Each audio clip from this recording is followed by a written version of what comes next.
Assalamu alaikum dear students, here is Kumail Haider and welcome to campus.pk।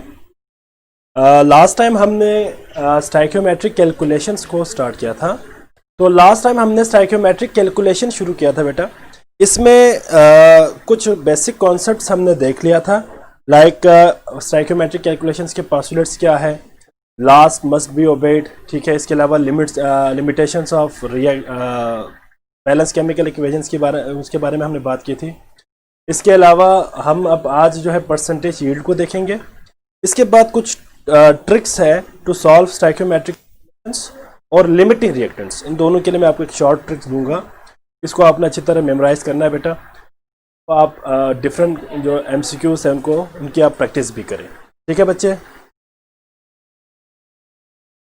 वालेकुम सलाम बेटा, वालेकुम सलाम। अच्छा हाँ, मुझे याद आ गया बेटा, एक बच्चे ने मुझे कल क्वेश्चन किया था, जो मैंने वर्कशीट अपलोड किया था। उसमें एक क्वेश्चन था कि हमें नियोन का कोई सैंपल था, मेरे ख्याल में, मुझे एग्जैक्ट स्टेटमेंट वो याद नहीं है, लेकिन मुझे उसको कैसे समझाना था मुझे याद है कि मैंने समझाया कैसा था उसको। उसमें यह था कि आपके पास एक सैंपल है नियोन, ठीक है, आपने उसको केटाइन बनाना है। तो केटाइन बनाने के लिए जब आप 1.0 मल्टीप्लाई 10⁻⁶ मोल, मेरे ख्याल उन्होंने दिया हुआ था, पता नहीं वो किसने सवाल किया था, मैं नाम भूल गया बेटा। अगर आप ऑनलाइन है तो आप जो है अपना क्वेश्चन रिपीट कर सकते हैं। बहरहाल आपने क्या करना है, नियोन सैंपल को आयोनाइज करना है और आपने ये बताना था कि एक 1.0 मल्टीप्लाई 10⁻⁶ मोल नियोन हो तो आप कितने इलेक्ट्रॉन प्रोड्यूस करेंगे। तो बेसिकली बात यह है कि अगर हम एक नियोन को आयोनाइज कर दें तो एक ही इलेक्ट्रॉन प्रोड्यूस होगा, अगर आप 2 नियोन को कर दें तो 2 इलेक्ट्रॉन प्रोड्यूस होगा, अगर आप 1 डोजन नियोन को अगर आप आयोनाइज कर दें तो 1 डोजन इलेक्ट्रॉन प्रोड्यूस होगा, ठीक है बेटा। सिमिलरली 1 मोल हो तो 1 मोल इलेक्ट्रॉन प्रोड्यूस होगा। तो आपका आंसर वही था, वहां पे 1.0 मल्टीप्लाई बाई एवोगैड्रोस नंबर था। ऑप्शन मेरे ख्याल B था या C था, आई डोंट नो, या मुझे याद नहीं है उसमें।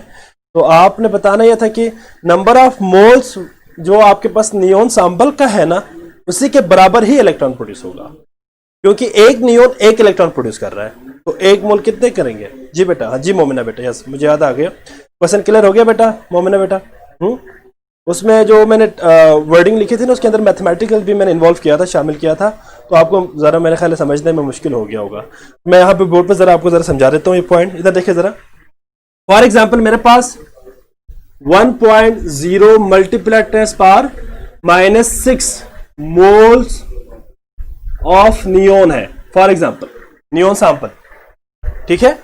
अब आपके पास 1.0 मल्टीप्लाई 10⁻⁶ मोल ऑफ नियोन है, तो आपसे क्वेश्चन ये पूछा हुआ था कि कितने इलेक्ट्रॉन, हाउ मेनी इलेक्ट्रॉन या हाउ मच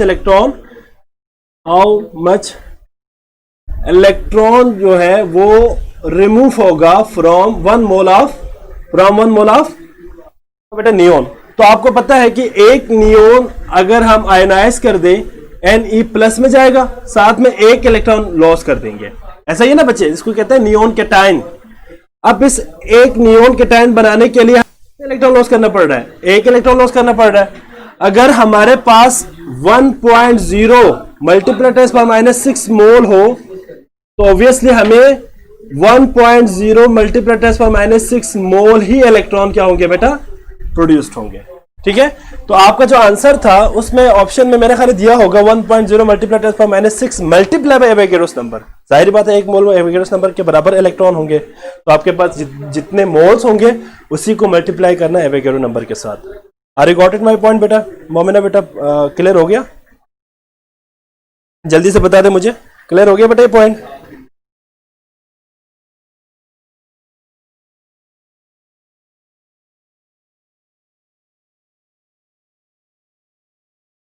हाँ इससे भी कर सकते हैं, वेरी गुड, इससे भी कर सकते हैं शाकिब बेटा, वेरी गुड। इस फॉर्मूले को मैंने बताया था मेरे ख्याल है ना, atomicity multiply by number of moles multiply by Avogadro's number, वही बात है, बिल्कुल वही बात सेम है, ठीक है, बात वही है बेटा शाकिब, वही फार्मूला इस्तेमाल आप कर सकते हैं, ठीक है। मैंने ये फार्मूला बता दिया था आपको। अच्छा, आप लेक्चर शुरू करने से ना एक बात जरा याद रखिएगा बेटा, एक समझ ले कि मैं आपसे एक रिक्वेस्ट कर रहा हूँ। रिक्वेस्ट ये है कि बेटा आप लोग पता है क्या करते हैं, मेरे क्लास में तकरीबन 80 या 75 80 स्टूडेंट्स होते हैं क्लास में। तो हर कोई अगर एक एक सवाल भी करे ना तो मेरे पास 75 से 80 क्वेश्चंस आ जाते हैं। उन सबको मैंने आंसर भी करना होता है। आपने देखा होगा मैं रात 12-1 बजे तक बैठ के आंसर कर रहा होता हूँ, ठीक है ना। तो आप लोगों ने पता है क्या करना है, पहले तो कोशिश करें कि जो क्वेश्चन आपसे हो सकता है ना आप खुद करें। कुछ स्टूडेंट्स ऐसे हैं जो बिल्कुल सिंपलेस्ट क्वेश्चंस को भी जो है ना स्क्रीनशॉट लेके मुझे सेंड कर रहा होता है कि सर इसको भी सॉल्व करें, इसको भी सॉल्व करें, इसको भी सॉल्व करें। बेटा ये मेरे लिए डिफिकल्ट हो जाएगा, टाइम मैनेज नहीं होगा मेरे लिए। आप ऐसा करें, पहले खुद से प्रैक्टिस करें, जितना मुमकिन हो आप खुद से करने की कोशिश करें। जब तक आप खुद से नहीं करेंगे ना बेटा, आप फिर आपकी प्रिपरेशन नहीं होगी। आपने पहले खुद से ट्राई करना है, अगर फिर भी आपसे ना हो तो फिर आप जो है वो क्वेश्चन मुझसे शेयर करें। और क्वेश्चन शेयर करने के दौरान आप याद रखिएगा बात लाजमी कि आपका कंप्लीट क्वेश्चन का कंप्लीट स्टेटमेंट होना चाहिए। कुछ जो है हाफ स्टेटमेंट लिख लेता है, फिर वो सवाल ऑब्वियसली वहां पे जब कंप्लीट क्वेश्चन ना हो तो फिर आपको मैं आंसर कैसे करूं, ठीक है ना। तो आप लोग कंप्लीट स्टेटमेंट भी दिया करें साथ साथ, ताकि मुझे क्लियर पता चले आपको क्या बताना है, ठीक है। और कोशिश करेगा कि अगर आपको ज्यादा कॉम्प्लेक्स जिस एमसीक्यूज में हो उसी को आप डिस्कस किया करें, ठीक है ना। हर क्वेश्चन को डिस्कस करना ऑब्वियसली बेटा मैसेंजर पे पॉसिबल नहीं होता। अगर आप देखें 70 स्टूडेंट्स है, अगर दो क्वेश्चन भी करें तो 140 क्वेश्चन को मैंने आंसर करना होता है, ठीक है ना। तो इसलिए आप लोग जितना मैक्सिमम हो खुद से करें। जिस बच्चे ने लेक्चर को सही तरह सुना होगा ना, लेक्चर्स को अच्छी तरह अंडरस्टैंड किया होगा, मेरा नहीं ख्याल कि उसको उसमें प्रॉब्लम कोई आए, ठीक है। तो let's start our today lecture बेटा। आज हम जो लेक्चर पढ़ेंगे उसमें एक तो हम परसेंटेज यील्ड को स्लाइडली देखेंगे। इसके बाद हम स्टाइकियोमेट्रिक कैलकुलेशंस के लिए कुछ टिप्स है, कुछ ट्रिक्स है, वो हम डिस्कस करेंगे। लास्ट टाइम मैंने कहा था ना कि राज की बात मैंने बतानी थी, वो मैं आज बता दूंगा, ठीक है बच्चे। इसके बाद लिमिटिंग रिएक्टेंट्स के हवाले से एक शॉर्ट ट्रिक है, वो मैं आपसे डिस्कस करूंगा, ताकि अगर कोई एमसीक्यू से आपका स्टाइकियोमेट्रिक से रिलेटेड हो या आपका लिमिटेड रिएक्टेंट से रिलेटेड हो, वो आप आसानी से कर सके, ठीक है। इसके बाद फिर हमारा अगला टॉपिक होगा, दैट इज कंसंट्रेशन यूनिट्स। ये चैप्टर नंबर 9 आपका फर्स्ट ईयर चैप्टर नंबर 9 में सॉल्यूशन है ना, सॉल्यूशन का जो फर्स्ट टॉपिक है वो इसमें उन्होंने इसी में ही शामिल किया हुआ है, फंडामेंटल कॉन्सेप्ट्स के अंदर। तो जिसने कल किसी बच्चे ने सवाल भी किया था कि सर हम 50% पोटेशियम हाइड्रोक्साइड का सॉल्यूशन कैसे बनाएंगे, तो उसी से रिलेटेड आज का टॉपिक भी होगा, वो हम डिस्कस करेंगे। इसके बाद मैं आपसे एक और बात भी डिस्कस करना चाह रहा था, वो ये है कि आइसोटोप्स के अंदर हमने एक पार्ट को मैंने आपको कहा था कि ये कंप्लीट सिलेबस में शामिल नहीं है। स्लाइड आपने उसको देखना भी है, मास स्पेक्ट्रोमीटर को। तो मास स्पेक्ट्रोमीटर को हमने डिटेल नहीं पढ़ना बेटा, आपने उसमें सिर्फ और सिर्फ 2 बातें याद रखनी है। जो आप ग्राफ ड्रा करेंगे स्पेक्ट्रोफोटोमीटर में या स्पेक्ट्रोमीटर के अंदर आपने जो ग्राफ ड्रा किया था, ठीक है, रिलेटिव एबंडेंस के साथ, नंबर ऑफ आयंस के साथ जो ग्राफ आपने ड्रा किया है, उसमें आपने 2 बातें याद रखनी है। एक तो नंबर ऑफ पीक्स आपको नंबर ऑफ आइसोटोप्स बताएंगे। Number of peaks for example 1 हो तो 1 आइसोटोप है, 2 है तो 2 आइसोटोप्स होंगे, 3 है तो 3 isotope. Mean to say number of peaks is directly proportional to the number of isotopes. ये आपने बात याद रखनी है। दूसरी बात, जो पीक्स की हाइट है ना, height of the peak will give the relative abundance. जाहिर बात है हाइट ऑफ पीक्स जितना ज्यादा होते जाएंगे आपके पास, उसकी रिलेटिव एबंडेंसी भी ज्यादा होती जाएगी, ठीक है। परसेंटेज एबंडेंसी जिसको हम कहते हैं वो ज्यादा होती है। इसके अलावा जो बेसिक मैथ्स फाइंड करने के लिए जो हम स्केल इस्तेमाल करते हैं वो कार्बन 12 है। ये 2 बातें आपने याद रखनी है। बाकी इसके अंदर इंस्ट्रूमेंटेशन वगैरह सारे डिटेल करने की जरूरत यहाँ पे नहीं है, क्योंकि आपका इंट्रोटेस्ट का क्लास है। इंट्रोटेस्ट लेक्चर में आपने सिर्फ उसको एमसीक्यूज पॉइंट ऑफ व्यू से देखना होता है, और उसमें डिटेल शामिल नहीं किया हुआ। पहले उन्होंने शामिल किया था, अलग टॉपिक ही दिया हुआ था मास स्पेक्ट्रोमीटर के नाम से। इस पिछले साल जो आपका 2019 का सेशन गुजरा है, उसमें उन्होंने आइसोटोप्स में ही मर्ज कर दिया उसको। तो उसमें उन्होंने कहा कि इतना डिटेल करवाने की जरूरत नहीं है, सिर्फ बेसिक कॉन्सेप्ट आपको देना होता है। अब हम अपना लेक्चर शुरू करते हैं बेटा। अब जो लास्ट टाइम हमारा जो रिमेनिंग पोर्शन था बेटा, दैट वाज यील्ड।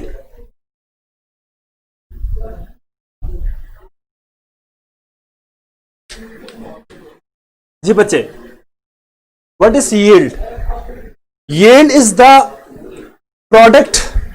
किसे कहेंगे बेटा? आप प्रोडक्ट को कहेंगे। फॉर एग्जाम्पल देखिए, मेरे पास एक रिएक्शन है, let's suppose A plus B, this will convert into C। For example C है, आपको पता है कि यहां पे A और B रिएक्टेंट है, C इज द प्रोडक्ट, ठीक है।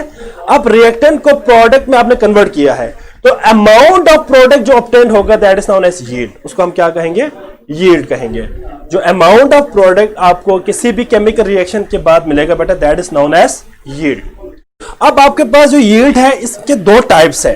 ठीक है, एक आपके पास, मैं स्लाइड इसको बता के जाऊंगा बेटा। एक आपके पास क्या है बच्चे, यहां बोर्ड पे देखिए जरा, एक आपके पास है थ्योरेटिकल यील्ड, मैं इसको शॉर्टली लिखता हूं थ्योरेटिकल यील्ड, और एक आपके पास क्या है एक्सपेरिमेंटल यील्ड। ठीक है, टी वाई और ई वाई क्या है बेटा, theoretical yield and experimental yield. Theoretical yield आपको पता है, इसको हम हाइपोथेटिकल यील्ड भी बोलते हैं। क्या बोलते हैं इसको, हाइपोथेटिकल यील्ड। ठीक है बच्चे, हाइपोथेटिकल यील्ड भी बोलते हैं इसको। जाहिर बात है जो थ्योरेटिकल यील्ड है हम हमेशा इसको कहां से हासिल करते हैं बेटा, फ्रॉम बैलेंस्ड केमिकल इक्वेशन से हम इसको ऑब्टेन करते हैं। इसलिए अच्छा बेटा ठीक है, मैं कर देता हूं बेटा, मैं कर देता हूं, बस थोड़ा सा आप जरा वेट कर, मैं करूंगा। हाइपोथेटिकल यील्ड, थ्योरेटिकल यील्ड को हम क्या कहेंगे बेटा, हाइपोथेटिकल यील्ड, और ये कहां से आप ऑब्टेन करेंगे बेटा, फ्रॉम बैलेंस्ड केमिकल इक्वेशन से हासिल करेंगे, तो इसको हम थ्योरेटिकल यील्ड बोलते हैं। और जो आपका एक्चुअल यील्ड है या एक्सपेरिमेंटल यील्ड, इस एक्सपेरिमेंटल यील्ड को हम एक और नाम भी देते हैं, दैट इज एक्चुअल यील्ड। क्या कहेंगे बेटा इसको, एक्चुअल यील्ड। और याद रखिएगा ये कहां से हासिल होता है बेटा, ये फ्रॉम एक्सपेरिमेंट से। कहां से हासिल होगा बेटा, एक्सपेरिमेंट से हम इसको हासिल करेंगे, इसलिए हम इसको एक्सपेरिमेंटल यील्ड कहते हैं। और फर्स्ट वन को हम क्या कहेंगे, हाइपोथेटिकल यील्ड कहेंगे। वो उसकी हम बात करेंगे बच्चे, मुतहर बेटा उसकी हम बात करेंगे। फ्रॉम एक्चुअल यील्ड नहीं बेटा, केमिकल रिएक्शन से हम एक्चुअल यील्ड हासिल नहीं करते हैं, बैलेंस केमिकल इक्वेशन से सिर्फ और सिर्फ थ्योरेटिकल यील्ड हासिल करते हैं बेटा। ठीक है, actual yield is obtain from experimentally, हम एक्सपेरिमेंट से हासिल करते हैं एक्चुअल यील्ड को, और थ्योरेटिकल यील्ड को हम क्या करते हैं बेटा, बैलेंस केमिकल इक्वेशन से हासिल करते हैं। ठीक है बेटा, ये दोनों डिफरेंट चीजें हैं। इसमें एक बात याद रखिएगा एमसीक्यूज के हवाले से, दैट इज कि एक्चुअल यील्ड या experimental yield is always lesser than theoretical yield। ठीक है बच्चे, हाँ जी, ऐसा क्यों है बेटा, एक्सपेरिमेंटल यील्ड या actual yield is always lesser than theoretical yield. जाहिर बात है बेटा, जो आपको बैलेंस केमिकल इक्वेशन से जो मिलेंगे उसके अंदर तो हाइपोथेटिकल है, उसके अंदर कोई भी कोई ऐसे सोर्स नहीं है जिसके जरिए प्रोडक्ट लॉस हो जाए या प्रोडक्ट के जो है अमाउंट में कमी आ जाए, ऐसी कोई बात नहीं होगी इसमें। लेकिन जो एक्चुअल यील्ड है इसके अंदर आपके पास due to some reasons the amount of product will be reduced. Like अगर आप बात करते हैं, सबसे पहली बात तो यह है कि mechanical loss of product. Mechanical loss of product से मुराद ये है कि आप क्या करते हैं, फिल्ट्रेशन कर रहे हैं, फॉर एग्जांपल आप फिल्ट्रेशन कर रहे हैं, तो फिल्ट्रेशन के नतीजे में जाहिर बात है हर बंदा एक्सपर्ट नहीं होता बेटा, तो कुछ है अमाउंट ऑफ प्रोडक्ट वहां से लॉस हो जाए, सेपरेशन के दौरान कुछ लॉस हो सकता है, आइसोलेशन के दरमियान कुछ लॉस हो सकते हैं। ठीक है, इसके अलावा जाहिर बात है बच्चे स्टूडेंट्स जो है और इवन कि हर कोई इतना एक्सपीरियंस नहीं होता, एक्सपर्ट नहीं होता, इन एक्सपीरियंस की वजह से भी हो सकता है बेटा, और कुछ साइड प्रोडक्ट बनने की वजह से भी, बाय प्रोडक्ट बनने की वजह से भी जो है लॉस हो सकता है प्रोडक्ट। इसी तरह इसीलिए जो एक्चुअल यील्ड है वो थ्योरेटिकल यील्ड से क्या हो जाएगा बेटा, कम हो जाएंगे। ऐसा ही है बेटा इन एक्सपीरियंस पर्सन, बिल्कुल। अब यहां पे एक और बात आपने याद रखनी बेटा, दैट इज परसेंटेज यील्ड। किसके बराबर होगा बेटा, percentage yield is the ratio है बेटा आपके पास किसका बेटा, actual yield divided by theoretical yield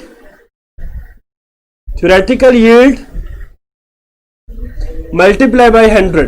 ठीक है बेटा, जब आप इसको मल्टीप्लाई करेंगे, देखें actual yield divided by theoretical yield multiply by 100, that will give percentage yield. तो परसेंटेज यील्ड जो है, परसेंटेज यील्ड निकालने के लिए जो फार्मूला इस्तेमाल करेंगे, दैट इज क्या होगा बेटा, actual yield divided by theoretical yield multiply by 100। तो इस फार्मूले को आप इस्तेमाल करते हुए आप किसी भी इक्वेशन से परसेंटेज यील्ड को फाइंड आउट कर सकते हैं।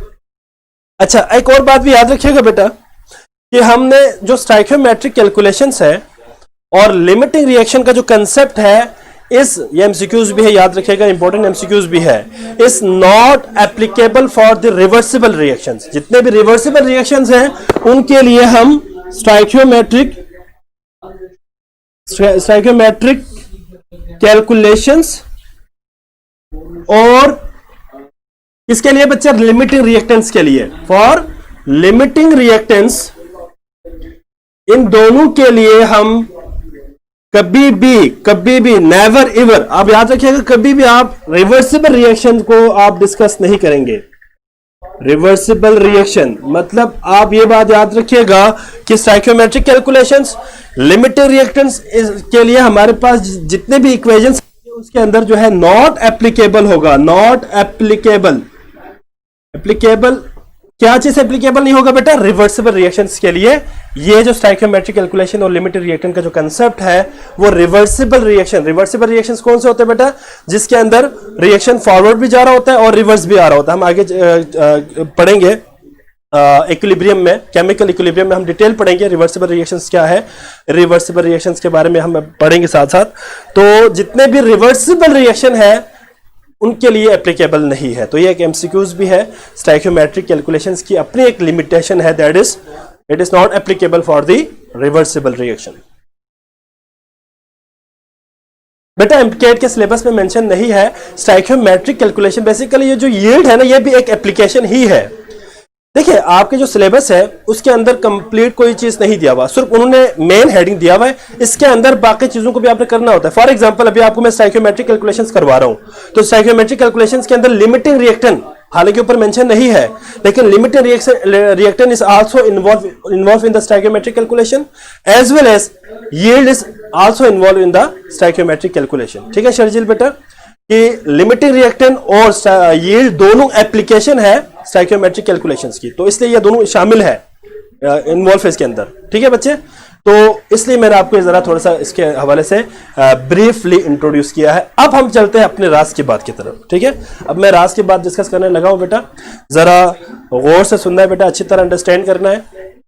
ठीक है, अगर समझ ना आए ना तो मैं आपको रिपीट करके दोबारा समझा दूंगा। ठीक है बेटा, लेकिन आपने अच्छी तरह इसको अंडरस्टैंड करके जाना है, क्योंकि ये जो राज की बात है ये आपको बड़ा काम आना है डिफरेंट एमसीक्यूज को सॉल्व करते वक्त। आज रात जो है मैं आपको इसी से रिलेटेड, बल्कि मैंने कल आपको वर्कशीट में भी अपलोड कर दिया है, आज भी मैं स्टोइकियोमेट्रिक और लिमिटिंग रिएक्टेंट और यील्ड के अकॉर्डिंग जो है कुछ एमसीक्यूज मैं आपको अपलोड कर दूंगा, वो भी आप लोग साथ साथ उसकी प्रैक्टिस करें। ठीक है बच्चे, तो अब हम जरा अपने राज की बात की तरफ जाने लगे हैं बेटा। जरा राज की बात को अच्छी तरह अंडरस्टैंड करना है।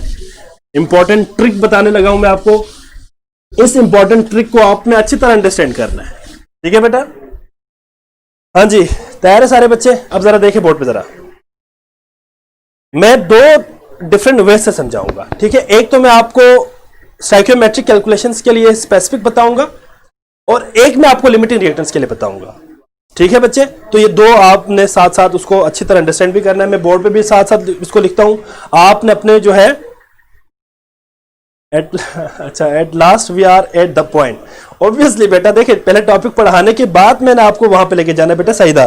ठीक है, तो टॉपिक हो गया है, अब हम अपने जो है ट्रिक की तरफ चलते हैं। एक बच्चे ने मुझसे कल क्वेश्चन किया हुआ था कि सर कोई ऐसा ट्रिक बता दे जिसमें हमें आंसर आसानी से पता चले। आंसर बेटा देखिए, या एक बच्चे ने इस तरह सवाल किया था कि कैलकुलेटर के बगैर कैसे सॉल्व करें। तो बेटा याद रखिएगा, कैलकुलेटर के बगैर तब आप सॉल्व कर सकेंगे जब आपकी प्रैक्टिस ज्यादा हो।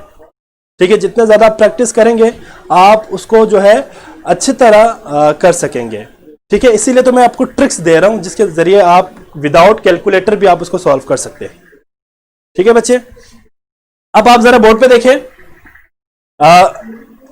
फॉर दी, मैं इसको यहां पे लिखता हूं प्रॉब्लम, मैं हेडिंग अपनी तरफ से दे रहा हूं। ठीक है बच्चे, ये आपके बुक में नहीं है, मैं आपको पहले मैंने शायद बता दिया था, ये चीज आपके बुक में गिवन नहीं है। ठीक है, इसको हमने ट्रिक वैसे अपनी तरफ से जो है बनाया हुआ है ताकि बच्चों को करने में आसानी हो, और इसमें ये एप्लीकेबल भी है तमाम कैलकुलेशंस के लिए भी। ठीक है बच्चे, सो मैं यहां पे हेडिंग दे रहा हूं प्रॉब्लम सॉल्विंग ट्रिक्स। ठीक है, क्योंकि मैं दो यहां पे ट्रिक्स डिस्कस करने लगा हूं, इसलिए मैंने यहां पे प्लूरल यहां पे लगा दिया, एस लगा दिया। ठीक है बच्चे, यहां देखिए जरा बच्चे बोर्ड पे, सारे बोर्ड पे देखिए। फर्स्ट ऑफ ऑल हम डिस्कस करेंगे for stoichiometric calculation. Stoichiometric calculations के लिए हम क्या ट्रिक्स अप्लाई करेंगे। ठीक है बेटा,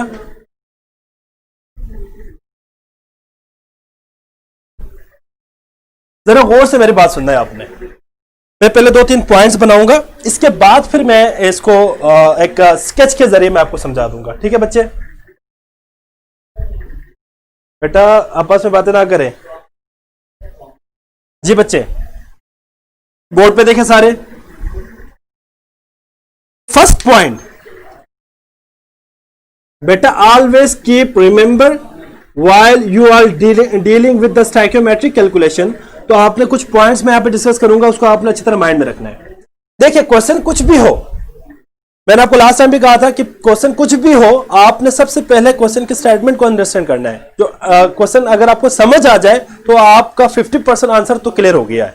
अगर आपको क्वेश्चन नहीं समझना है, फॉर एग्जाम्पल कोई आपसे पूछते हैं, या फॉर एग्जाम्पल कोई मुझसे पूछे व्हाट इज योर नेम, तो मुझे अगर वो उसने जो क्या पूछा है अगर मुझे ना पता हो तो फिर मैं अपना नाम तो नहीं बता सकूंगा ना। तो मैं अपने इलाके का नाम बता दूंगा, हाँ जी, मैं अपने वालिद साहब का नाम बता दूंगा, क्योंकि मुझे उसका क्वेश्चन समझ नहीं आया। अगर कोई मुझसे पूछे भाई व्हाट इज योर नेम, अगर मुझे समझ आ गया भाई उसने मुझसे क्या पूछा है, तो मैं अपना नाम बताऊंगा, my name is Kumail Haider. ठीक है बच्चे? तो ये आपके पास क्वेश्चंस को अंडरस्टैंड आपने सबसे पहले करना है। फॉर एग्जाम्पल एक क्वेश्चन आया आपके पास, उसको हम एग्जाम्पल भी यहां पे लेंगे बेटा, एग्जाम्पल की मदद से इसको एक्सप्लेन करेंगे। जरा आपने 2-3 पॉइंट्स को जरा अंडरस्टैंड करना है। फर्स्ट ऑफ ऑल याद रखिएगा, कोई भी आपके पास स्टेटमेंट हो स्टोइकियोमेट्रिक कैलकुलेशन से रिलेटेड और लिमिटिंग रिएक्टेंस से रिलेटेड, तो आपने सबसे पहले जो काम करना है वो ये है कि बैलेंस्ड केमिकल इक्वेशन लिखना है। आपने सबसे पहले क्या लिखना है बेटा? बैलेंस्ड केमिकल इक्वेशन को आपने सबसे पहले राइट डाउन करना है। सबसे पहला काम आपने क्या करना है बेटा? बैलेंस केमिकल इक्वेशन को राइट डाउन करना है। अब कुछ बच्चे सोच रहे होंगे कि सर हमारे पास इतना टाइम नहीं होता, हम इसको कैसे करें, तो मैं इसके भी आपको बताऊंगा आपने इसको कैसे मैनेज करना है। सबसे पहले मैं जरा पॉइंट्स आपको समझा दूं, इसके बाद फिर शॉर्टकट भी बता दूंगा। बैलेंस केमिकल इक्वेशन सबसे पहले आपने लिख दिया। अब फॉर एग्जाम्पल लेट सपोज मेरे पास एक इक्वेशन है, यहां देखिए जरा बोर्ड पे सारे बच्चे, a + b will convert into c। For example मेरे पास एक स्टोइकियोमेट्रिक रिएक्शन है, एक रिएक्शन है हाइपोथेटिकल, जिसमें ए और बी आपस में रिएक्ट करके क्या बना रहा है? सी बना रहा है। ठीक है बेटा? बेटा मैंने आपको कहा था कि मैथ स्पेक्ट्रोमीटर कंप्लीट इंस्ट्रूमेंटेशन शामिल नहीं है। ठीक है? सिर्फ और सिर्फ जो है कुछ पॉइंट्स मैंने आपको डिस्कस किया था, बाद में रिकॉर्डेड लेक्चर सुन लेना, वो पॉइंट्स याद रख लेना। ठीक है?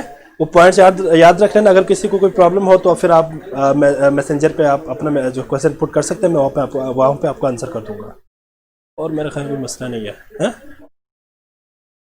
ठीक है? हाँ जी, इंस्ट्रूमेंटेशन की रिक्वायरमेंट नहीं है बेटा। अच्छा यहां पे देखिए जरा बच्चे, a + b will convert into c। ये आपके पास एक हाइपोथेटिकल रिएक्शन है। इस हाइपोथेटिकल रिएक्शन में आपने फॉर एग्जांपल इसको बैलेंस मैंने किया। लेट सपोज मैं एज्यूम कर रहा हूं कि ये 2 है और ये 1 है, और फॉर एग्जांपल ये C आपके पास एक प्रोडक्ट है, जस्ट हाइपोथेटिकल। आपने क्या करना है इस ट्रिक में, ये आपके एफएससी के सिलेबस में नहीं पढ़ाते, क्योंकि मैं खुद भी बच्चों को ये ड्यूरिंग एफएससी के लेक्चर नहीं बताता।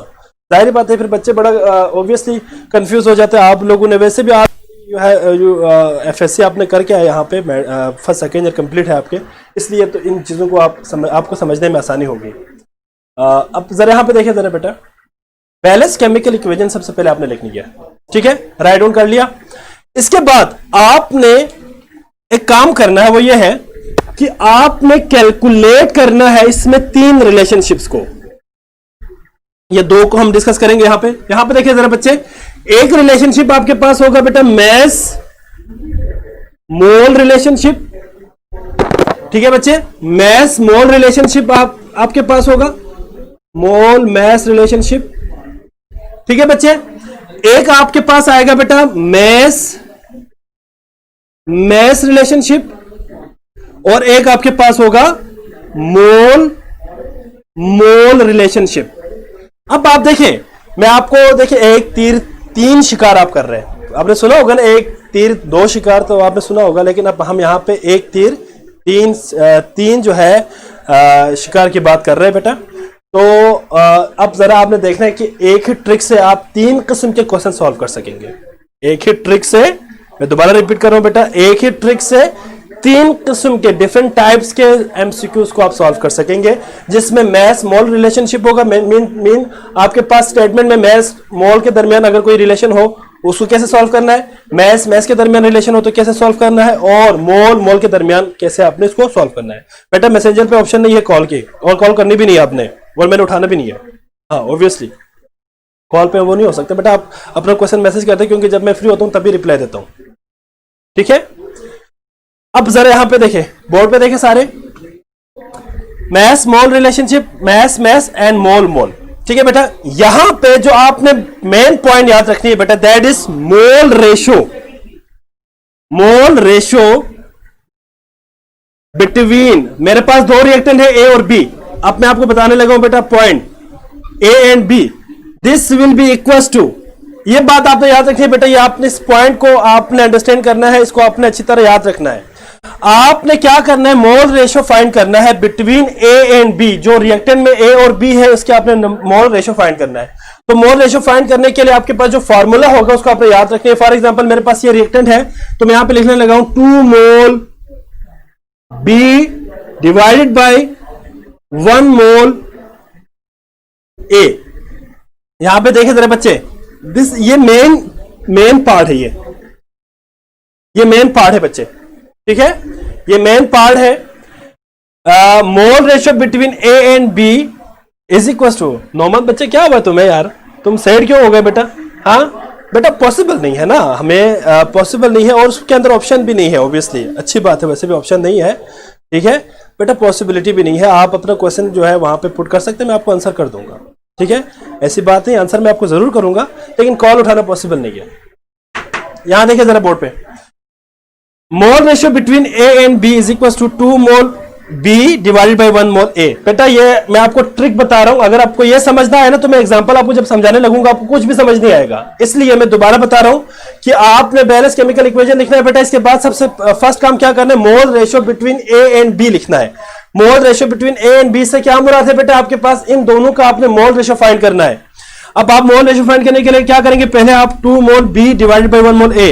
अब बच्चे जो है कंफ्यूज हो रहे हैं कि सर आपने बी को ऊपर क्यों रखा, न्यूमरेटर में बी क्यों रखा, डिनोमिनेटर में ए क्यों रखा? इसके भी रीजन है, मैं आपको रीजन बताने लगा हूं बेटा। जो देखिए याद रखिए, जिस रिएक्टेंट का नंबर ऑफ मोल ज्यादा हो, जिस रिएक्टेंट का नंबर ऑफ मोल ज्यादा हो उसको आपने न्यूमरेटर में रखना है, और जिसके नंबर ऑफ मोल्स कम हो उसको आपने कहां रखना है बेटा? नहीं आ सकता बेटा, ए ऊपर इसलिए नहीं आ सकता क्योंकि नंबर ऑफ मोल्स 1 है। मैं यही तो बताने लगा हूं आपको उजैर बेटा, यही बता रहा हूं कि अगर आपके पास देखिए दो रिएक्टेंट डिफरेंट है, एक रिएक्टेंट आपके पास 2 मोल है और एक रिएक्टेंट आपके पास 1 मोल है, तो जिसका नंबर ऑफ मोल ज्यादा होगा बेटा, वॉल्यूम की बात आ जाएगी वो आगे मैं बता दूंगा, जिसका नंबर ऑफ मोल्स ज्यादा हो बेटा उसको आपने न्यूमरेटर में रखना है, ऊपर रखना है, और जिसके नंबर ऑफ मोल कम होगा उसको आपने डिनोमिनेटर में रखना है। The point is got it बच्चे? ठीक है, ये आपने करना है। लेट सपोज दोनों के नंबर ऑफ मोल्स बराबर हो, तो आपकी मर्जी है जिसको ऊपर रखे जिसको नीचे रखे। नंबर ऑफ मोल्स अगर बराबर हो, इक्वल हो, तो आपकी मर्जी है, जो भी रिएक्टेंट आपको दिल करे आप उसको ऊपर रखें, और जो नंबर ऑफ मोल्स आपको डिनोमिनेटर में रखने का आपको जो है आपका दिल कर रहा है तो आप उसको डिनोमिनेटर में रख सकते हैं, इट डजंट मैटर।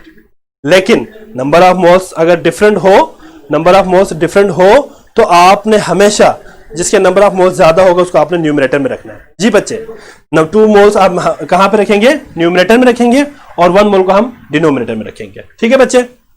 अच्छा जी, ये क्लियर हो गया सबको? अब मैं आपको जरा एक एग्जांपल यहां पे सॉल्व करूंगा। मैं जरा इसको रेस कर दूं बेटा, अब मैं आपको एक एग्जांपल से इसको समझा दूंगा, क्लियर कर दूंगा, ताकि आपको इसको अंडरस्टैंड करने में आसानी हो। अच्छा, आपने एक और काम करना है बेटा, अपने सामने कैलकुलेटर रखें ताकि कैलकुलेशन करने में आसानी हो, और जल्दी से आपने उसको मुझे कमेंट में बताना भी है क्या आंसर आ रहा है। कैलकुलेटर सामने रखें, कैलकुलेशन टाइप हम कुछ वो कर रहे हैं। फॉर एग्जाम्पल मेरे पास एक क्वेश्चन है, मैं कंप्लीट स्टेटमेंट नहीं लिखूंगा बेटा, एक एमसीक्यू आया। For example that is, let suppose कि आपसे ये पूछा हुआ है कि आपने क्या फाइंड करना है बेटा, मैस इन ग्राम, मैं वैसे बता रहा हूं, mass in gram of sodium hydroxide, mass in gram of sodium hydroxide is needed या इज रिक्वायर्ड फॉर कंप्लीट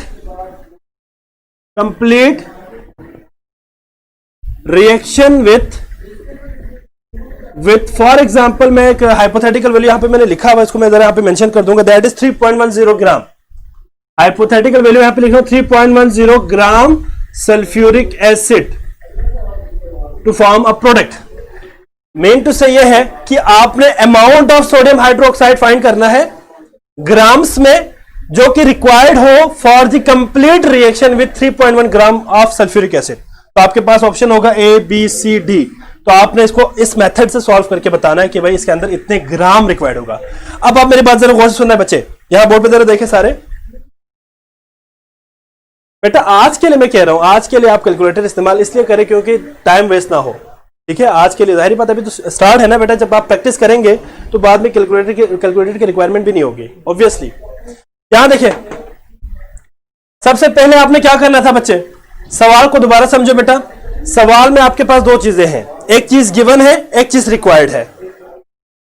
मैं ठीक है बेटा, ठीक है। एक आपके पास क्या है बच्चे, एक आपके पास गिवन है और एक आपके पास रिक्वायर्ड है। ये सबसे पहले आपने डिसाइड करना है कि भाई क्या चीज गिवन है और क्या चीज रिक्वायर्ड है।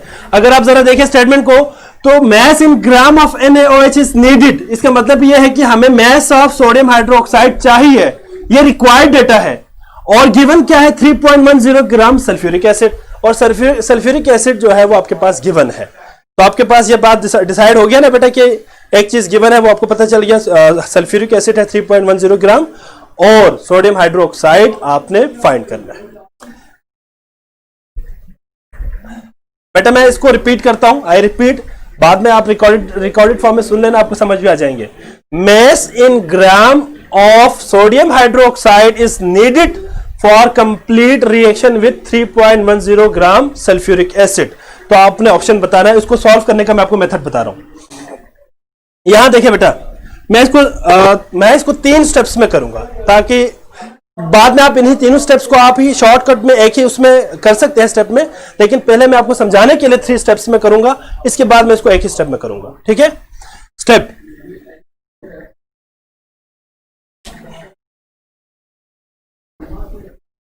ठीक है बच्चे। स्टेप नंबर 1, यहां देखिए बच्चे जरा बोर्ड पे, सारे बच्चे बोर्ड पे देखें,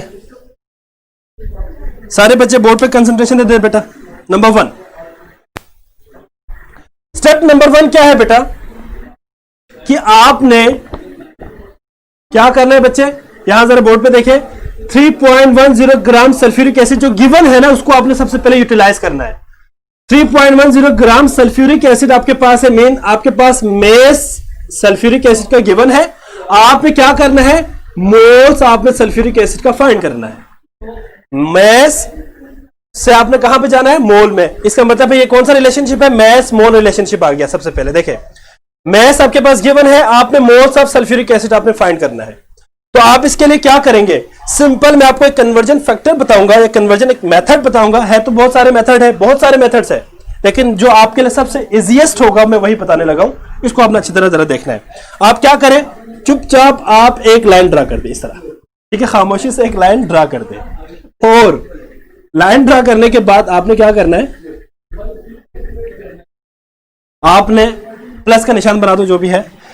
अब आप जरा यहां बोर्ड पे देखें, जरा क्या चीज गिवन है, 3.10 ग्राम सल्फ्यूरिक एसिड यहां पे लिख दिया, ठीक है बच्चे। एक साइड पर आपने ये लिख दिया, अगले साइड पर आपने क्या लिखना है, आपने किस में जाना था, जो चीज गिवन है उसको आपने लेफ्ट साइड पे लिखना है, जो रिक्वायर्ड है उसको आपने राइट साइड पे लिखना है। ये तो ऑब्वियस है ना, ये तो मैथमेटिकल पोर्शन में आपने न्यूमेरिकल सॉल्व करते वक्त ये आपको पता होगा करना क्या है। देखिए आपने लेफ्ट साइड पे ये लिख दिया, राइट साइड पे आप क्या लिखेंगे, 1 मोल H2SO4। 1 मोल H2SO4 के अंदर कितना मैस होगा बेटा, 1 मोल सल्फ्यूरिक एसिड कंटेन 98.09 ग्राम सल्फ्यूरिक एसिड। ठीक है बच्चे, देखें जरा मैंने क्या किया, सिंपल मैस गिवन है, इसको इस साइड पे लिख दिया।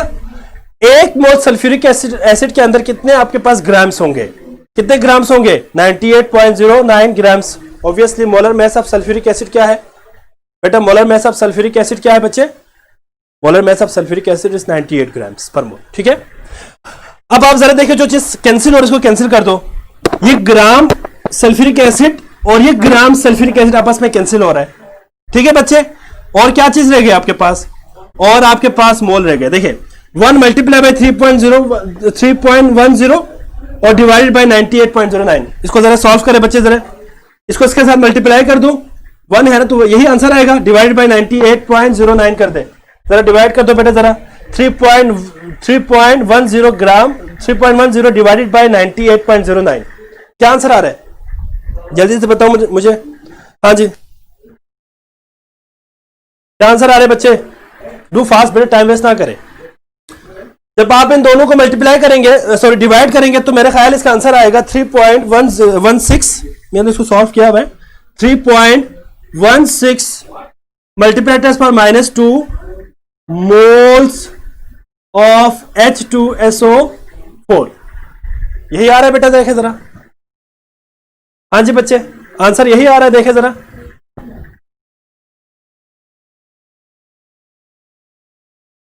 हाँ, इसी को आप जरा इसमें लेके आए ना बेटा, -2 मैंने लिखा हुआ है, ठीक है वही है, सेम आंसर है। इसमें मैंने साइंटिफिक उसमें लिखा हुआ है, आपने सिंपल वे में लिखा हुआ है। अब फर्स्ट स्टेप हो गया बेटा, सेकेंड स्टेप में आपने क्या करना है, सेकेंड स्टेप में आपने करना यह है, नंबर 2 इज, हाँ जी बच्चे, यहां देखिए सेकंड स्टेप में आपने क्या करना है, जो मोल आपको सल्फ्यूरिक एसिड का मिला है ना, ये number of moles of sulphuric acid है, इसको यूटिलाइज करते हुए आपने सोडियम हाइड्रोक्साइड के मोल्स निकालना है। अच्छा एक बात यहां पे मैं लिखना भूल गया बेटा, साथ उसको मैं जरा मेंशन भी कर देता हूं। आपने बैलेंस केमिकल इक्वेशन को सबसे पहले लिख के रखना है, मैं यहां पे लिखता हूं बेटा, देखिए जरा, बैलेंस केमिकल इक्वेशन क्या होगा, sodium hydroxide plus sulphuric acid, क्या बनेगा बच्चे, they will produced sodium sulfate Na2SO4 plus क्या बनेगा, वाटर H2O। ठीक है बेटा, और उसको बैलेंस जरा करो बेटा, जरा बैलेंस करो उसको, यहां पे 2 लगा दे, यहां पे भी 2 लगा दे। अब बैलेंस केमिकल इक्वेशन के मुताबिक 2 सोडियम हाइड्रोक्साइड है, 1 मोल सल्फ्यूरिक एसिड है, और 2 मोल वाटर है, और 1 मोल सोडियम सल्फेट है। आंसर ठीक है। अब इस मोल को आपने यूज करना है, और आपने कैलकुलेट क्या करना है बच्चे, इसमें आपने कैलकुलेट करना है किसको, मोल्स ऑफ सोडियम हाइड्रोक्साइड को। अभी मैंने आपको कहा था मोल रेशियो निकालेंगे। अब आप क्या करेंगे बेटा, इसमें आप क्या करेंगे, मोल से आपने मोल फाइंड करना है, मतलब एक चीज जो मोल आपके पास आ गया है, इस मोल को यूटिलाइज करते हुए आपने नेक्स्ट रिएक्टेंट का मोल निकालना है। तो इसके लिए मैंने आपको पहले भी कहा था, मोल रेशियो फॉर्मूला क्या था, mole ratio between sodium hydroxide and sulphuric acid H2SO4, this will be equal to, क्या था बेटा फार्मूला, क्या था फार्मूला, ये था कि हमारे पास number of moles of sodium hydroxide divided by number of moles of sulphuric acid. तो मैं इसको इस तरह करूंगा, जरा देखें, या आपने एक लाइन ड्रा कर दी बेटा, सिंपल है। अब आप जरा देखें, यहां पे सबसे पहले क्या करेंगे, जो number of moles of sulphuric acid आपने यहां से फाइंड किया है, इसको आपने यहां पे लेफ्ट साइड पे लिखना है बेटा, 3.16 मल्टीप्लाई पर -2 मोल्स ऑफ क्या है बेटा, दिस इज सल्फ्यूरिक एसिड, मैं ऊपर लिखता हूं H2SO4। अब आपने क्या करना है, मोल रेशियो में जो मैंने आपको फार्मूला बताया था, उस फार्मूला के अकॉर्डिंग क्या करना है, सोडियम हाइड्रोक्साइड को न्यूमरेटर में रखना है और डिनोमिनेटर में सल्फ्यूरिक एसिड को रखना है।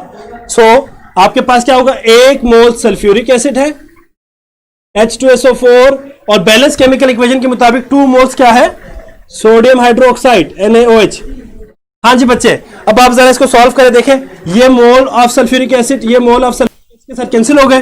बाकी अगर आप इन दोनों को मल्टीप्लाई कर दे, तो आपके पास क्या आएगा जी बच्चे, इन दोनों को मल्टीप्लाई करें तो आपका आंसर क्या आएगा, जरा बताएं मुझे, 3.16 मल्टीप्लाई टेस्ट पर -2 मल्टीप्लाई बाई 2, आंसर बताए जल्दी से। हाँ जी ठीक है, 98 है मोलर मास, ठीक है बच्चे जी, बताया जरा बेटा इसका आंसर क्या आ रहा है, इसका आंसर बताया जरा, इसका आंसर आएगा 6.32 मल्टीप्लाई टेस्ट पर, क्या आंसर आ रहा है बेटा, टेस्ट पर -2 moles of sodium hydroxide, -2 moles of sodium hydroxide, ये आपके पास आ रहा है।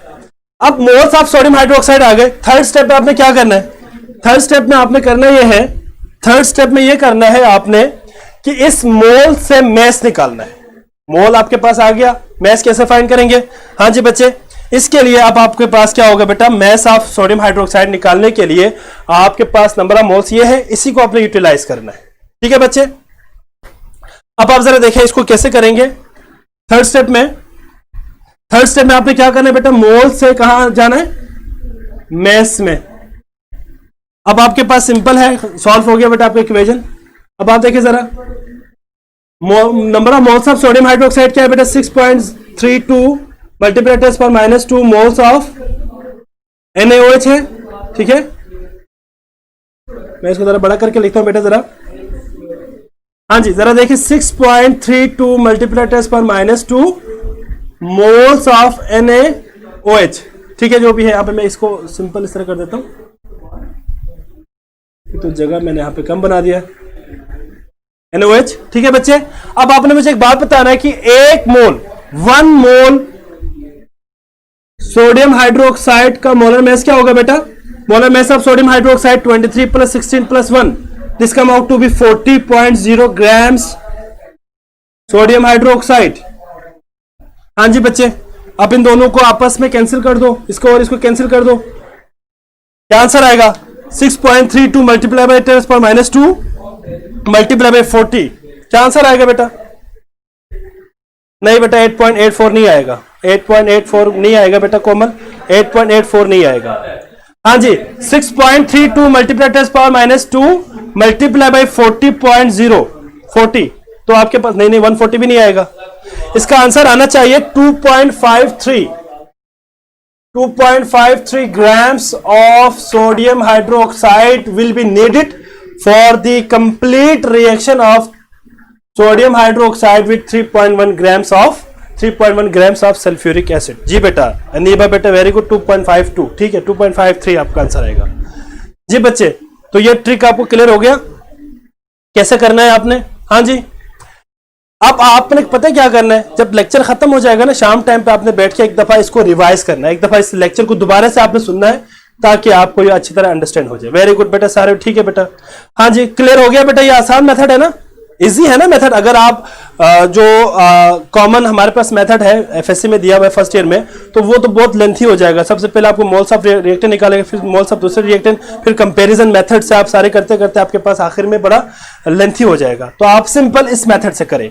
मैंने जो आपको यहाँ पे स्टेटमेंट दिया है ना बेटा, मेरे बात जरा गौर से सुने बेटा, मैंने जो स्टेटमेंट दिया है इस स्टेटमेंट को मैंने इस तरह से डिजाइन किया है ताकि अगर आपके पास 3 टाइप्स के एमसीक्यू सॉल्व हो जाएंगे।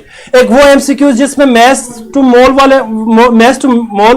रिलेशनशिप आएगा, एक आपके पास मोल टू मोल, और अगर आपके पास क्या होगा मोल एंड मैस। ठीक है, इसमें मैस मोल है, इसमें मोल मैस है, ये दोनों डिफरेंट है। मैस मोल और मोल मैस डिफरेंट है। एक में आप मोल से मैस में जा रहे हैं और एक आपने जो है, जी बेटा शकीला लेट हो गए तुम, ठीक है कोई बात नहीं बेटा, नेट का इशू होगा, I know about this. Lecture को रिकॉर्डेड फॉर्म में बाद में सुन लेना बेटा, ठीक है शकीला बेटा, ठीक है। अच्छा जी, तो ये आपके पास ये इस ट्रिक को आपने यूटिलाइज करते हुए स्टोइकियोमेट्रिक कैलकुलेशंस को आपने with in the second solve करना है। अब आप देखें, इसमें मेरा ख्याल है कि भाई अगर आप कैलकुलेटर इस्तेमाल ना भी करें तो आप इसको सॉल्व कर सकेंगे जब आपकी प्रैक्टिस ज्यादा हो जाएंगे। ठीक है,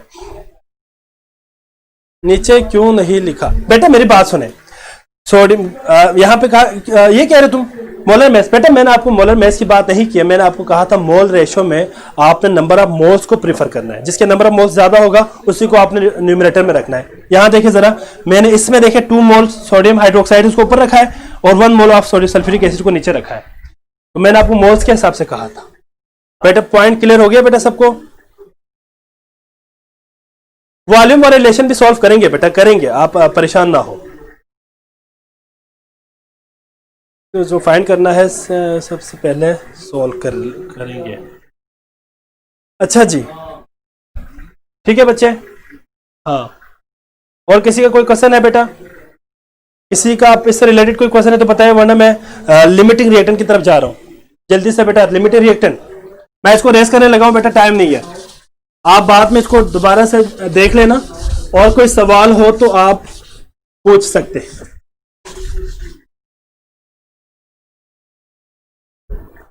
अच्छा, मैं एक क्वेश्चन यहां पे लिखने लगा हूं फॉर लिमिटिंग रिएक्टेंट के लिए। यहां देखिए जरा बच्चे। अच्छा, स्टोइकियोमेट्रिक कैलकुलेशन हो गया, अब ये आपको मैं बताने लगा हूं फॉर लिमिटिंग रिएक्टेंट। अच्छा, एक बात याद रखिएगा, लिमिटिंग रिएक्टेंट ऑलवेज किस में होगा बेटा? लेसर क्वांटिटी में होगा। किस में होगा? लेसर क्वांटिटी में। जिसकी देखिए दो रिएक्टेंट है ए और बी, जिसकी क्वांटिटी कम होगी ना, that would B limiting reactant, जो क्या करेंगे? प्रोडक्ट की फॉर्मेशन को कंट्रोल करेंगे। तो आपने यहां पे ये देखना है लिमिटिंग रिएक्टेंट। अगर आपके पास इस तरह के एमसीक्यूज आ जाए तो अगर आप बुक देखें ना, बुक में देखें तो आपके पास लेंथी कैलकुलेशंस है, उसको आप शॉर्ट वे में कैसे करेंगे, एक स्टेप में कैसे करेंगे, उसका मैं आपको ट्रिक बताने लगा हूं। उस ट्रिक को आपने अंडरस्टैंड करना है बेटा। मैंने आपको पहले भी कहा स्टाइकोमेट्रिक कैलकुलेशंस के लिए जो मैंने आपको ट्रिक दिया है ना बेटा, वो आप तमाम के तमाम स्टाइकोमेट्रिक कैलकुलेशन पे अप्लाई कर सकते हैं। आज शाम को मैं वर्कशीट में स्टाइकोमेट्रिक कैलकुलेशंस और लिमिटेड रिएक्टेंट के हवाले से मैं क्वेश्चन दूंगा, उसको आपने सॉल्व करना है। सर अगर 3 रिएक्टेंट होंगे हो बेटा कोई मसला नहीं है, अगर 3 रिएक्टेंट हो, 4 हो, 5 हो, डजंट मैटर, ठीक है। एटलीस्ट 2 होना चाहिए आपके पास। फॉर एग्जाम्पल एक प्रोडक्ट बनाना है या डिकम्पोजिशन हो तो एक भी रिएक्टेंट हो सकता है, एक रिएक्टेंट भी हो सकता है, तो वही अब उसका अपना लिमिटेड रिएक्टेंट होगा। अगर 3 होना तो 3 में से सबसे लीस्ट क्वांटिटी में जो प्रोडक्ट प्रोड्यूस कर रहा है that would be limited reactant.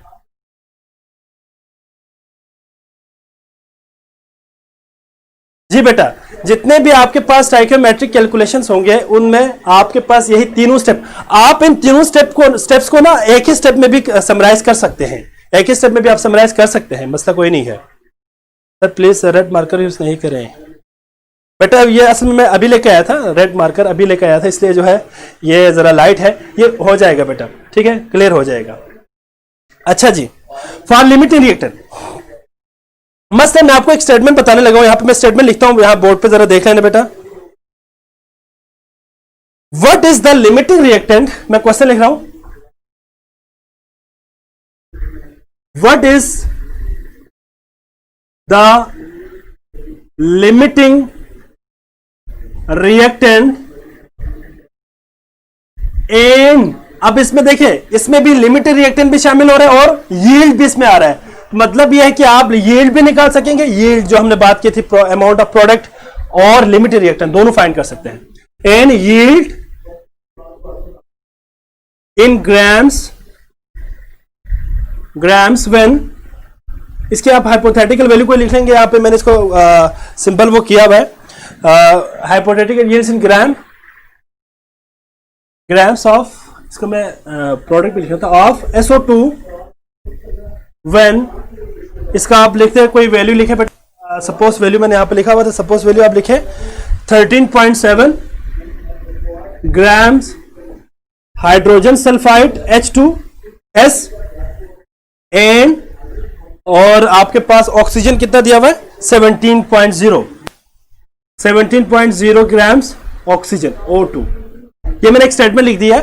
Statement क्या है बेटा? What is the limiting reactant and yield in gram of SO2 when 13.7 gram H2S and 17.0 gram O2 react करें। सवाल यह है कि आपके पास एक दो रिएक्टेंट है, देखिए मैं पहले रिएक्शन लिखता हूं, यहां पे रिएक्शन देखें जरा बच्चे, सॉल्यूशन में सॉल्व करना शुरू कर दिया। यहां देखिए जरा, एक रिएक्शन है जिसमें क्या है बेटा, आपके पास H2S hydrogen sulphide plus oxygen O2 आपस में रिएक्ट करके क्या बना रहा है? सल्फर डाइऑक्साइड SO2, साथ में क्या बनेगा? हाइड्रोजन गैस बनेगा, ठीक है। Hydrogen sulphide when react with oxygen they will produce sulphur dioxide and hydrogen gas. Balance कर इसको जरा, यहां पे 2 लगा दो, यहां पे 3 लगा दो, यहां पे भी 2 लगा दो और यहां पे भी 2 लगा दो। ये बैलेंस केमिकल इक्वेशन है। क्या है बच्चे? ये केमिकल इक्वेशन है, ठीक है। अब आपने सवाल को देखना है। क्वेश्चन में आपके पास देखिए मैस ऑफ हाइड्रोजन सल्फाइड भी गिवन है और मैस ऑफ ऑक्सीजन भी गिवन है। आपने क्या चीज फाइंड करना है? आपने बताना है कि इन दोनों में से लिमिटेड रिएक्टेंट कौन सा है, और बताना है कि yield in gram of SO2, और आपके पास SO2 कितने मैस बनेगा। How much mass of this sulphur dioxide will be produced as a result of the reaction of 13.7 gram hydrogen sulphide and 17.0 grams of oxygen. ठीक है बच्चे, तो आप कैसे करेंगे? हाँ जी बच्चे, इसको आप इस तरह से करेंगे, मैं इसको अलग अलग लिखूंगा बेटा। फॉर हाइड्रोजन सल्फाइड, पहले आप हाइड्रोजन सल्फाइड के लिए सोल्यूशन सॉल्व करेंगे, इसके बाद ऑक्सीजन के लिए सॉल्व करेंगे। हाइड्रोजन सल्फाइड के लिए क्या है बेटा आपके पास, कितने ग्राम हाइड्रोजन सल्फाइड है, कितने ग्राम हाइड्रोजन सल्फाइड है बेटा, 13.7 ग्राम्स हाइड्रोजन सल्फाइड H2S, ठीक है।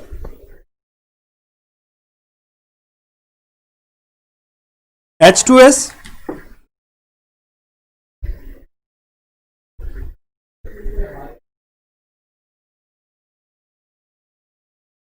ठीक है बच्चे, आप इसको, हाँ जी। अब मुझे ये बताए 13.7 ग्राम H2S, और मुझे पता है what is the molar mass of H2S, hydrogen sulphide.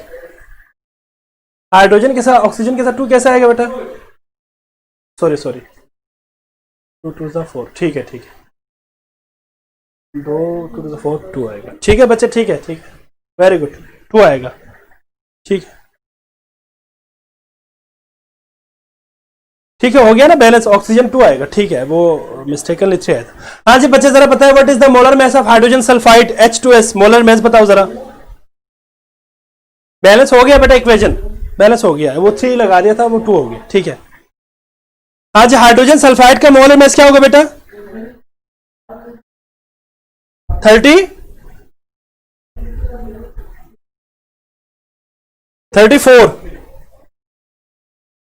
क्या होगा बच्चे, क्या होगा बेटा, 1 मोल हाइड्रोजन सल्फाइड बताओ जरा जल्दी से, ठीक है।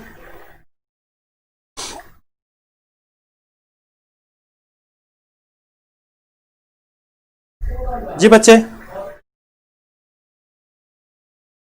1 मोल H2S, हाँ जी, will be equals to, answer है हाँ जी वेरी गुड, 34 ग्राम्स H2S, क्या आएगा बेटा, 34 ग्राम H2S।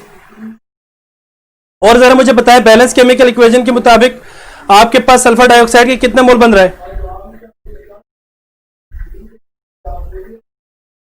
रिएक्टेंट वही तो हम करने जा रहे हैं बेटा, प्रोडक्ट के मोल्स को हम कैसे फाइंड करेंगे वही बताने जा रहा हूं मैं। हाँ जी बच्चे जरा मुझे बताएं कि बैलेंस केमिकल इक्वेशन में सल्फर डाइऑक्साइड के कितने मोल्स है, हाँ जी कितने मोल्स है, 2 मोल्स, 2 मोल SO2, ठीक है बेटा, 2 मोल SO2। और मुझे पता है हाइड्रोजन सल्फाइड के कितने मोल इस्तेमाल हो रहा है, हाइड्रोजन सल्फाइड के कितने मोल इस्तेमाल हो रहा है, 2, तो 2 मोल हाइड्रोजन सल्फाइड, ठीक है बच्चे। अब आपने मुझे बताना है कि 1 मोल सल्फर डाइऑक्साइड में, 1 मोल SO2 में इसका मोलर मास बताओ जरा बच्चे, 1 मोल सल्फर डाइऑक्साइड का मोलर मास बताओ, ठीक हो गया, 1 मोल सल्फर डाइऑक्साइड में मोल्स बताए, बस 2 मिनट का, हाँ जी बच्चे, 1 मोल sulphur dioxide molar mass will be 32 + 32 64 grams SO2। अब इसमें जो चीज कैंसिल हो रहा है उसको कैंसिल कर दो, हाँ जी बच्चे, ये ग्राम ऑफ H2 और ग्राम ऑफ H2 कैंसिल हो रहा है, ये 2 मोल और ये टोटल मोल्स को अगर आप जरा देखें 1 मोल ये कैंसिल हो रहा है, और ग्राम्स कैंसिल हो रहा है, ये कैंसिल हो रहा है। अब आप जरा 13.7 multiply by 2 multiply by 64 divided by, आपने इसको जरा डिवाइड करें, पहले इन तमाम को सॉल्व करें, इसके बाद इन दोनों को मल्टीप्लाई, इसको आप 34 पे डिवाइड कर दें, ये 2 मोल खत्म हो जाएंगे, ठीक है, 2 मोल्स खत्म हो जाएंगे, टोटल नीचे कितने मोल्स है, 2 और 1 3, ऊपर कितने हैं 1 और 2 3, तो ये सारे के सारे मोल्स कैंसिल हो जाएंगे। तो आपने सिंपल क्या करना है बेटा, आपने सिंपल 13.7 मल्टीप्लाई बाय, ये 2 भी खत्म हो गए, 64 डिवाइडेड बाय 34 ग्राम्स, क्या आंसर आ रहा है, इसको सॉल्व करके जरा मुझे आंसर बताओ बेटा जल्दी से, टाइम खत्म हो रहा है, मैंने टेस्ट भी लेना है।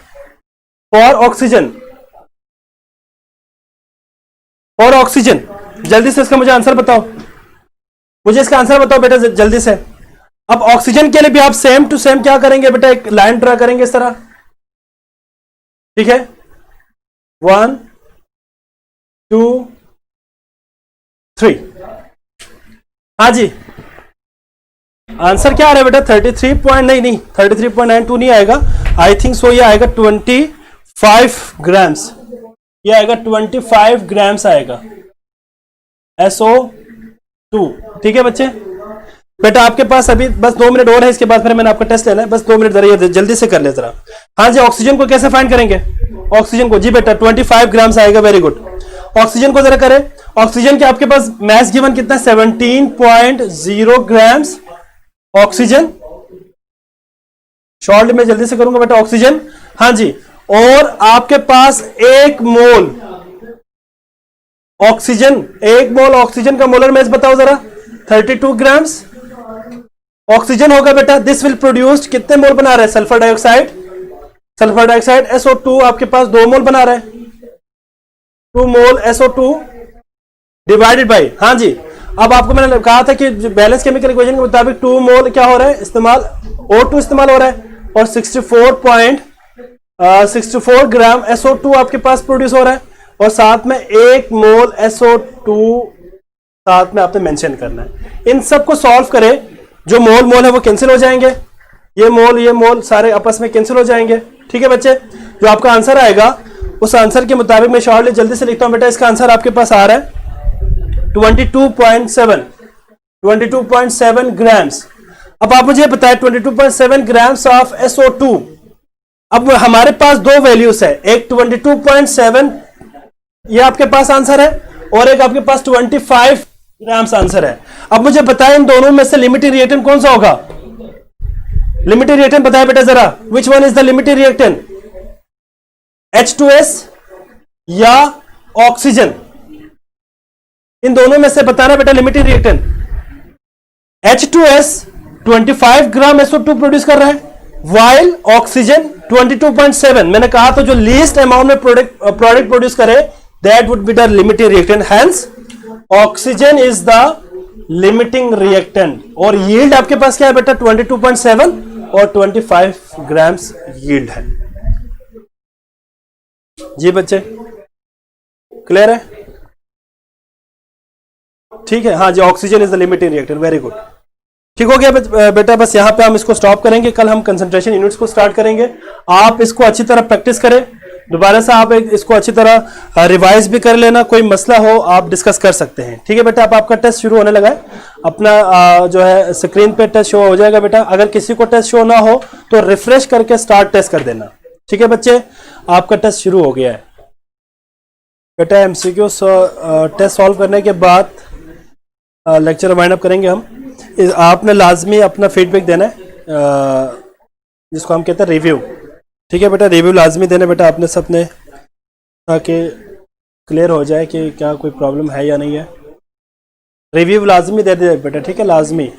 और ठीक है बच्चे, आपका ठीक है, बस बेटर है पहले से। ठीक है बच्चे, फिर आप अपने रिव्यू लाजमी दे दीजिएगा, और यहाँ पे हम लेक्चर को वाइंड अप करेंगे बेटा। कोई क्वेश्चन हो इस टॉपिक से रिलेटेड तो आप मैसेज कर सकते हैं मैसेंजर पे। ठीक है बेटा, अपना बहुत ख्याल रखिएगा, अल्लाह हाफिज़।